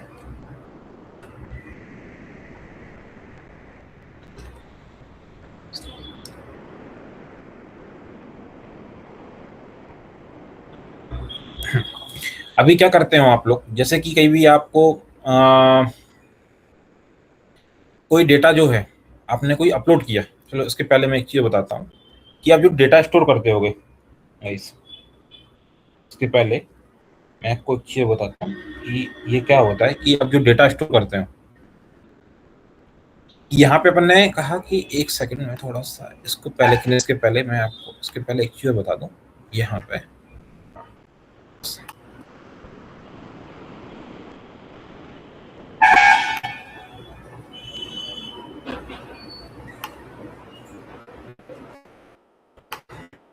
ठीक है, ऐसा ये क्या होता है कि जो डेटा आप जो वेब सर्वर में, जो डेटा सर्वर में जो डेटा आ रहा होगा, ठीक है, वो स्टोर कहाँ करें?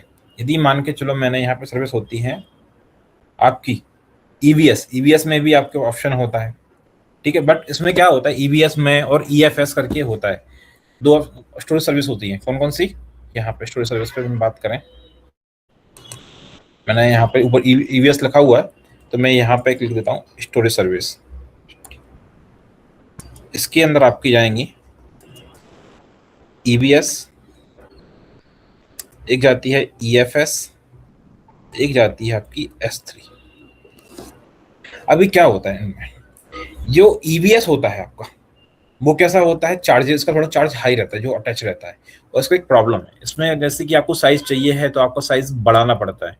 हर बार आपको 10 आपने 100 GB डिफाइन किया, आपको सडनली आपको 200 GB चाहिए, तो आपको फिर जाके EBS में जाके आप बढ़ाने लगोगे, और इसका चार्जेस है ना जो हाई रहता है, ठीक है। फिर इसके बाद में होता है, दूसरा होता है EFS। ये क्या होता है? Elastic file system. जैसे कि आपके पास में कोई फाइल हुई, वीडियो हुए, कुछ भी सिस्टम होते हैं, ठीक है, फाइल वगैरह रहती हैं, तो वो स्टोर की जाती हैं EFS के अंदर, बट ये भी चार्जेबल, मतलब हाई चार्जेबल होते हैं।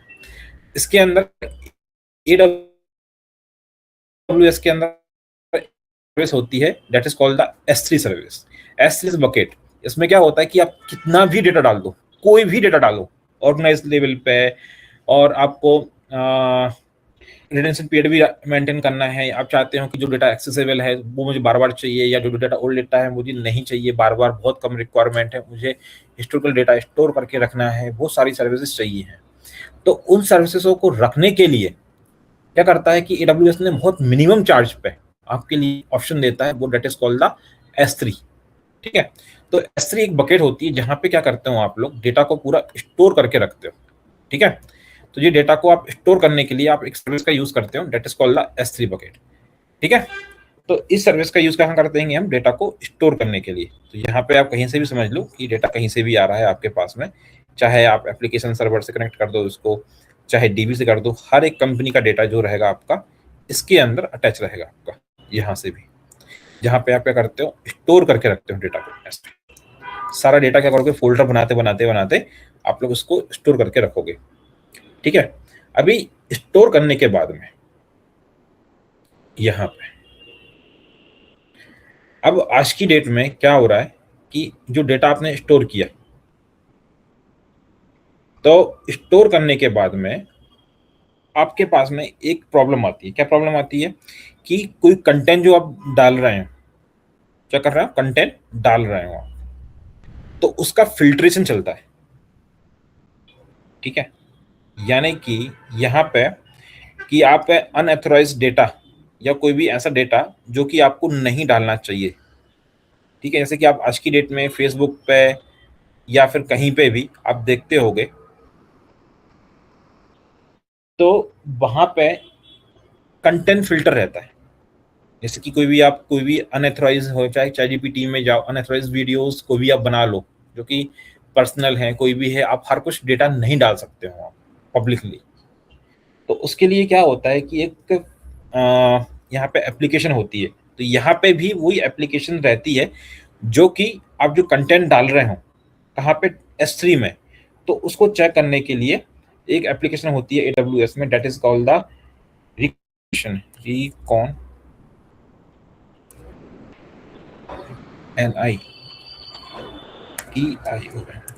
एप्लीकेशन। तो वो क्या करती हैं कि जो एप्लीकेशन है बिफोर स्टोरिंग, वो यहाँ पे जाके आपका चेक करेंगी डेटा।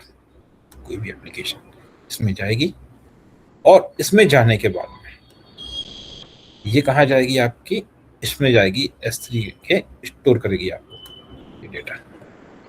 ठीक है, उसको मैं थोड़ा अच्छे कर लेता हूँ तो अच्छे से बन जाएगा। थोड़ा सा हौश पौश होने वाला है डायग्राम, तो इसको थोड़ा सा एडजस्ट कर लेना आप लोग, थोड़ा सा।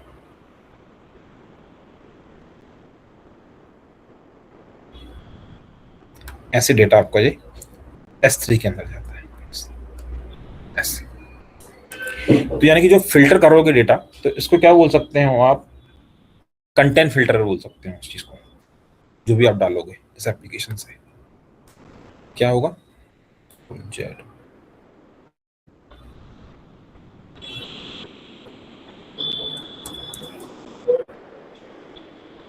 तो इस चीज का भी आपको बहुत नॉलेज होना चाहिए।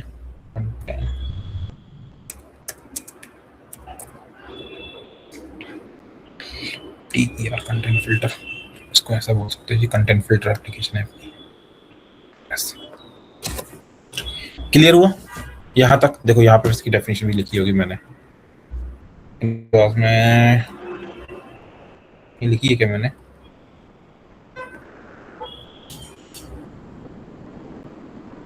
हाँ ये लिखी है डेफिनेशन, देखो यहाँ पे होनी चाहिए। तो in AWS image video analysis service, इसको क्या बोल सकते हैं, इमेज वीडियो एनालिसिस सर्विस।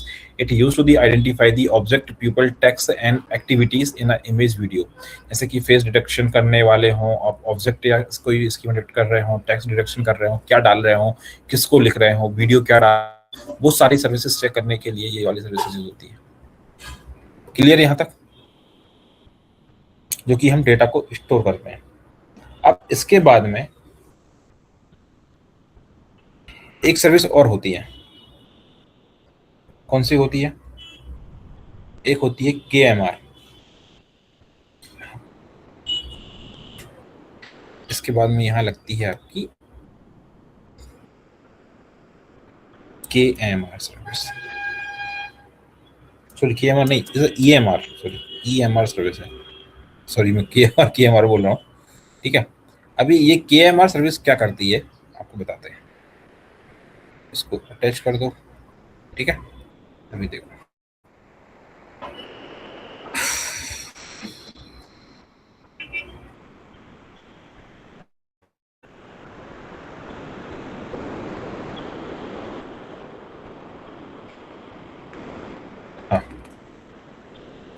इसको बोलते हैं इलास्टिक मैप रिड्यूस। अभी क्या होता है कि in AWS is a big data processing service, it use to the process the large amount of the data using the framework like the Hadoop space. आपको क्या होता है, कई बार AWS में S3 में डेटा जो आप रखते हो, वहां पे आपके लिए जैसे कि हडूप वगैरह में आप देखते हो डेटा कैसे स्टोर होता है, कैसे डेटा को फैच करते हैं, कैसे रिट्रीव करते हैं। तो यदि कई बार कंपनी में रिक्वायरमेंट होती है कि मेरे को बहुत बड़े लार्ज स्केल्स में डेटा करना है, तो उस चीज़ को कैसे चीज करें, तो यहाँ पे एक सर्विस दी जाती है that is called the KMR service, जो कि जैसे कि हडूप काम करता है ना, तो उस हडूप सर्विस के थ्रू ही ये काम करता है। इसमें एक सर्विस और होती है यहाँ पे, उसको बोलते हैं रेडशिफ्ट। यहाँ पे भी ये बिग डेटा की तरह काम करती है आपकी। घबराना मत, इतना पूरा नहीं पढ़ना है अपन को, ठीक है। मैं आपको पूरा फंडामेंटल बता रहा हूँ कि आखिर कंपनी के अंदर आप जाते हो तो एटलीस्ट आपको ये टर्मिनोलॉजीज जो हैं आपको मालूम होनी चाहिए कि मेरे को ये सब चीज़ें इसके बारे में अवेयर हूँ मैं कि कंपनी में कहाँ पर है, कैसे काम होता है उस चीज़ के लिए, ठीक है। तो ये रेडशिफ्ट भी इज अ बिग डेटा की तरह काम करती है आपकी,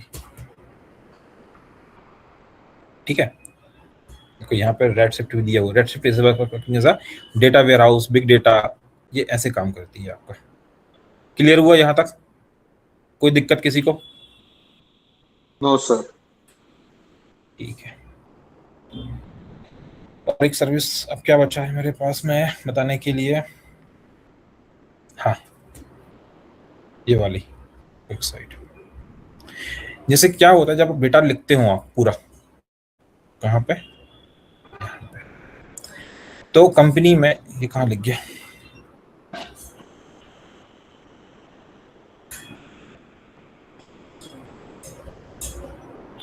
बिजनेस जो एनालिस्ट होते ना, BA होते कंपनी के अंदर,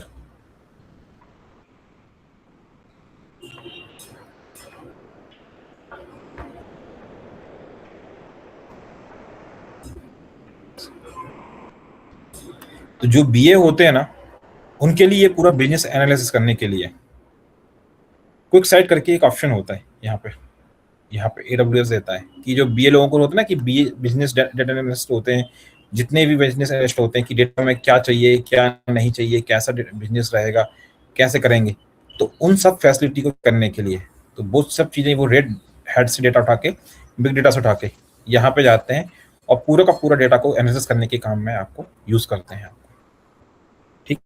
और इसके बाद में ये कंटेंट फिल्टर हो गया।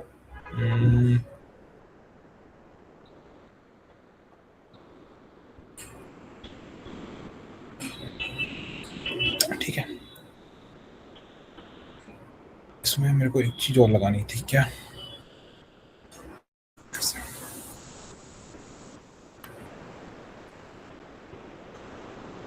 जो S3 में जो डेटा होता है ये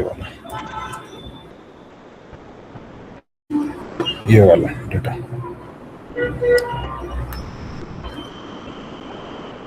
ठीक है।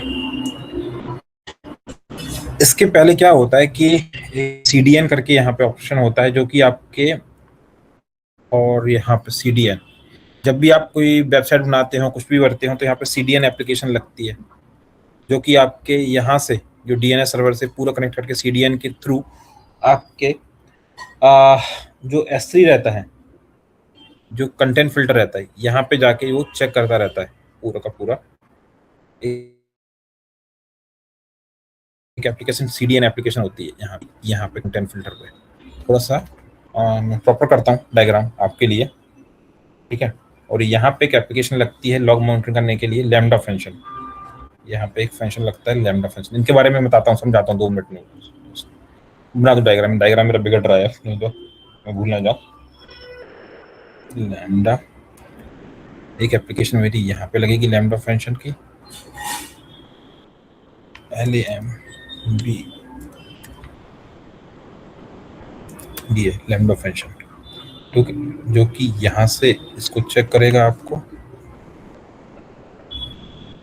यहाँ से, और ये पूरा का कंटेंट बिफोर दैट वन इसको यहाँ पे स्टोर करता है ऐसे लैम्डा फंक्शन, जो कि CDN से, और यहाँ से CDN से जाके ये वाला डेटा, ये डेटा जाता है CDN को रिस्पॉन्स करता है ऐसे। इसका मैं कलर चेंज कर देता हूँ। चलो तो यहाँ से ठीक है। ये क्या करता है, यहाँ CDN में जाता है, क्या करना है, कौन से डेटा को ऑथराइज करना है, नहीं करना है, ये कंटेंट फिल्टर चेक करेगा। कंटेंट फिल्टर से S3 में जाता है, S3 से आपके लैम्डा फंक्शन में जाता है। लैम्डा फंक्शन में ये पूरा फिल्टर होने के बाद S3 से ये CDN को रिस्पॉन्स करता है, CDN आपके यूजर्स को रिस्पॉन्स करता है। ठीक है। अब इसके बाद में और क्या बताना था इसमें मेरा, एक चीज, हाँ ठीक है, ये वाली सर्विस कौन सी लगी, ये वाली सर्विस क्या करती है, जैसे कि आप वेब एप्लीकेशन में आप काम करते हो ना गाइस, तो ये वेब एप्लीकेशन में क्या होता है कि आप लोग देखते हो स्ट्रीमिंग होती है डेटा, कि आपका जो स्ट्रीम कितनी देर में घूमता है, कि डेटा कितना फिल्टर हो रहा है। तो इस सर्विस को पूरा चेक करने के लिए यहाँ पे काइनेस सर्विस होती है। ठीक है, तो जो वेब सर्वर पे मैंने लगाते हैं इसके लिए, उसको समझ में आया आपके लिए यहाँ पे डायग्राम गाइस? Yes, sir. तो ये आपके लिए है ना, इतनी सारी सर्विसेज आपको ये पूरी पढ़नी पड़ेंगी। मैं आपको नाम लिख देता हूँ कि कौन कौन सी मैंने लिखना भूल गया हूँ, आप थोड़ा सा बताना मुझे। एक है मैंने किनेसिस सर्विस, या फिर उसके नीचे ले जाऊँ क्या? चलो इसके नीचे लिख दे जाता हूँ कितनी सर्विस हो रही है, देखते हैं। S3 हो गया, इसके बाद मेरे को LAMBD लैम्डा फंक्शन हो गया, जो कि आपको पढ़ना है, समझना चाहिए। KMR आपको आना चाहिए। फिर आपको मैंने लिखा कि क्विक साइट SI, हाँ क्विक SIGST, क्विक साइट। ठीक है, और इसके थोड़ा ज़्यादा नीचे हो जा रहा है ना, एक काम करता हूँ मैं, तो कंट्रोल X करता हूँ, यहाँ लिख देता हूँ।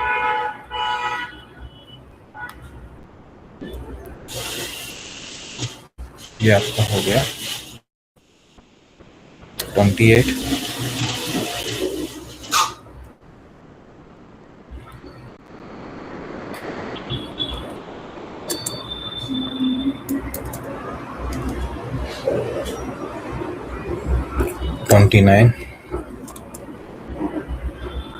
या फोटो ले लेना इसका, तो आप लोग के लिए डायग्राम आप लोग बना लेना इसका, फोटो देख के अपनी कॉपी में। मैं आपको रिकॉर्डिंग भी आपको यदि मिल जाती है तो वो भी दे दूंगा। इसके बाद 31 पे मैंने को क्या चाहिए था आपका,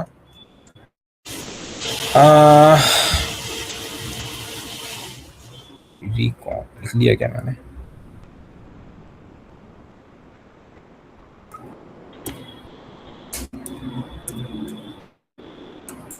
सर्विस, और कोई सर्विस शुरू हुई क्या?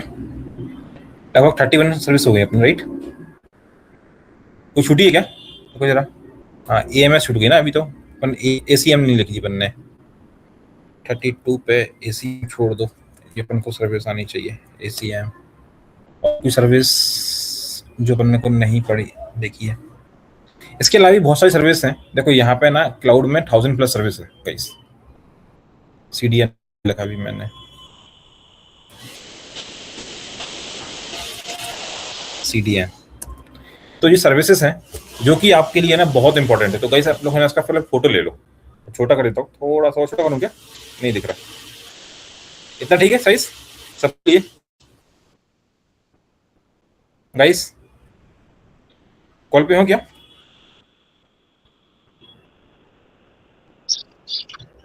Yes, ठीक है सर। फोटो ले लो इसका, ठीक है?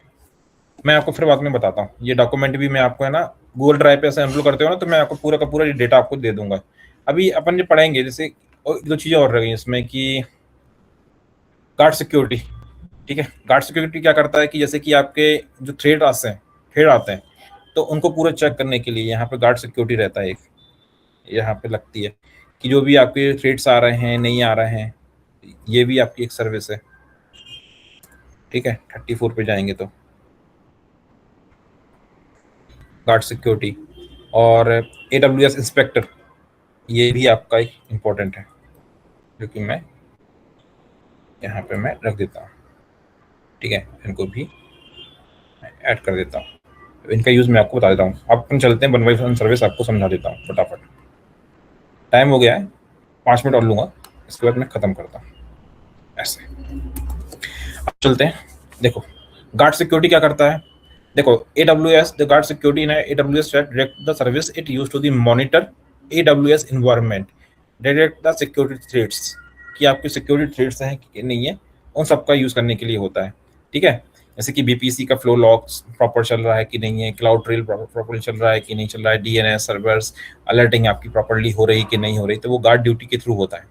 ठीक, और इंस्पेक्टर क्या करता है आपका, ये सिक्योरिटी असेसमेंट सर्विस होती है टू दी एप्लीकेशन इंस्टेंस। ठीक है, तो यानी कि आपका जैसे कि सिक्योरिटी गार्ड होता है ना, इंस्पेक्टर सिक्योरिटी असिस्टेंट की, आपका जो प्रॉपर्ली आपको सर्वर है पूरा एकदम सिक्योरिटी बना के रखेगा आपको, कोई भी बाहर के अटैक से बचा के रखने के लिए, तो इन सब का यूज होता है। रेड शिफ्ट में आया था डेटाबेस का, इसमें बता दिया आपकी बिजनेस के लिए होता है। क्लाउड फ्रंट आपका जैसे कि आपके कंटेंट डिलीवरी होती है, नेटवर्क CDN, जो आपका कंटेंट डिलीवर कर रहे हो ना कहाँ पे, तो क्लाउड फ्रंट के थ्रू होता है, CDN के अपन बोलते हैं इसको, CloudFront. And it use to deliver the website, video, image, जो कि आपको फास्टर वे में आपकी चलें, कि कैसे आपको पूरा वर्ल्ड में आपको चले, जैसे कि आप नेटफ्लिक्स वगैरह पे आप देखते होगे, अमेजोन सर्विस होगी, कोई भी होगी, कैसे फास्ट चलती है, पूरी दुनिया भर में चलती हैं आपकी वहाँ पे। और KMR मैंने ऑलरेडी बता दिया कि प्रोसेस होती है, बिग डेटा प्रोसेस के लिए होता है। लगभग मैंने सारी एप्लीकेशंस आपको समझा दी हैं। ठीक है, भी आपको रियल टाइम रिकॉग्निशन आपके लिए वीडियो एनालिसिस के काम में आती है। S3 storage, ACM already certification आ रहे हैं। तो ये इतना सब चीज़ें सर्विसेज होती हैं। तो ये आपके लिए गाइस ये है ना, आप किसी भी फील्ड में काम कर सकते हो, तो ज़रूरी नहीं है कि ये इतना सब कुछ आना चाहिए।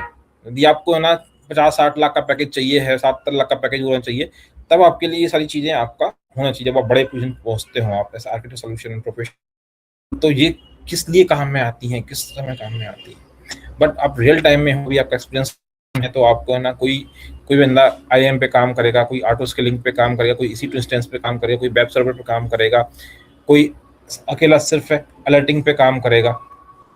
ठीक है, तो ये सारी चीजें है ना बहुत इंपॉर्टेंट होती हैं आपकी गाइस। ये दिख रहा है, आप फोटो ले लो पूरा ऐसा, इसका फिर से मैंने पूरा साइड में कर दिया है, तो आपके लिए इंपॉर्टेंट रहेगा। तो अपन इन सर्विसेज को है ना धीमे धीमे पढ़ेंगे जितना रिक्वायर्ड है। ठीक है, पूरा नहीं पढ़, रेड शिफ्ट, क्विकनेस, बाकी प्रोफेशनल वालों में जो एडवांस पढ़ने जाएंगे तो उनके लिए रहेगा, जो डेवलप्स करने जाएंगे कोर्सेज। तो हमारा कोर्स ना 2 पार्ट में बटा हुआ है। पहला पार्ट में अपना जो रहेगा, जिसमें आपका हम लोग क्या कवर करेंगे अपन लोग गाइस, जो अपना पहला पार्ट रहेगा अपना, ठीक है, जो जिसका फीस आप लोग का फीस है, जो लोग देंगे आपका फीस किस्त में देते हैं, उनका फीस है 20K। ठीक है, और जो वन टाइम पे कर रहा है उनके लिए 15K है ऑफर अपना। ठीक है, और जो फर्स्ट पार्ट रहने वाला है उसके अंदर आपका AWS कवर होगा, प्लस आपका लिनक्स हम कवर करवाएंगे, प्लस SQL कवर करवाएंगे आपका, प्लस आपके लिए नेटवर्किंग का पार्ट कवर होगा। इसके बाद में आपका कवर होने वाला है क्या, मॉक इंटरव्यू। ठीक है, प्लस आपके रिज्यूम बिल्ड। ठीक है, लाइफ टाइम 5 to 6 प्रोजेक्ट, जो कि आप बताओगे आपके लिए आपके रोल एंड रिस्पॉन्सिबिलिटी,